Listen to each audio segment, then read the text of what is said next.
sincronizare. Dacă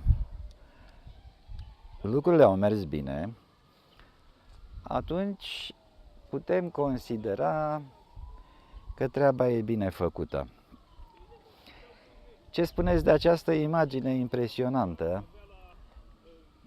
care se deschide de aici? E ceva ce nu întâlnești în multe locuri. Priviți un pic cât de minunat se vede orașul din acest loc.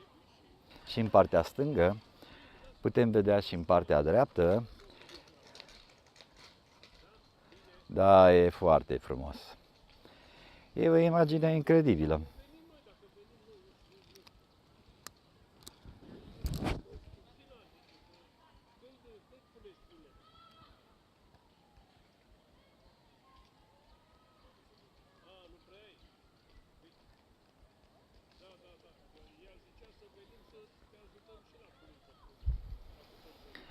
Da, asta ar fi de văzut aici. O imagine de vis. O imagine cum rar întâlnești în acest oraș.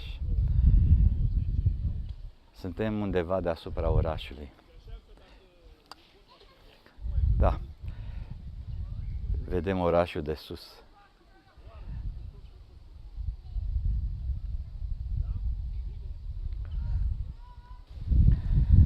Uite, acum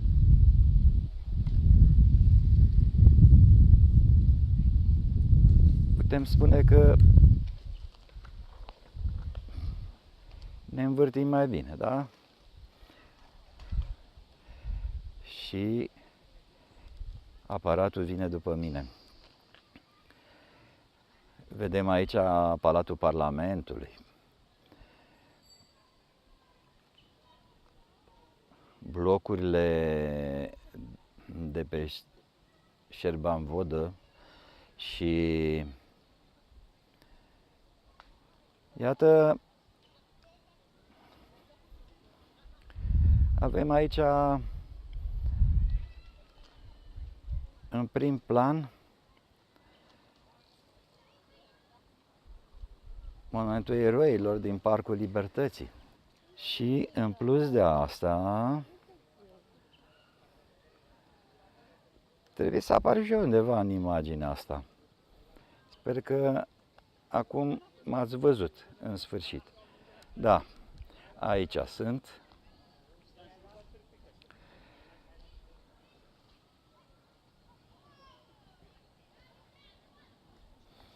Aici este parcul, blocurile de pe Bulevardul Tineretului.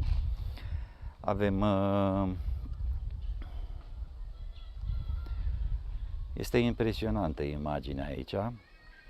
Aș putea spune că e una dintre cele mai frumoase imagini din București. Este incredibil cât de frumos se poate vedea de aici. Cam așa arată o imagine mai largă din acest loc. Sau, dacă dorim, un prim plan, atunci folosim funcția zoom și ne apropiem. Cred că v-am convins cu aceste imagini.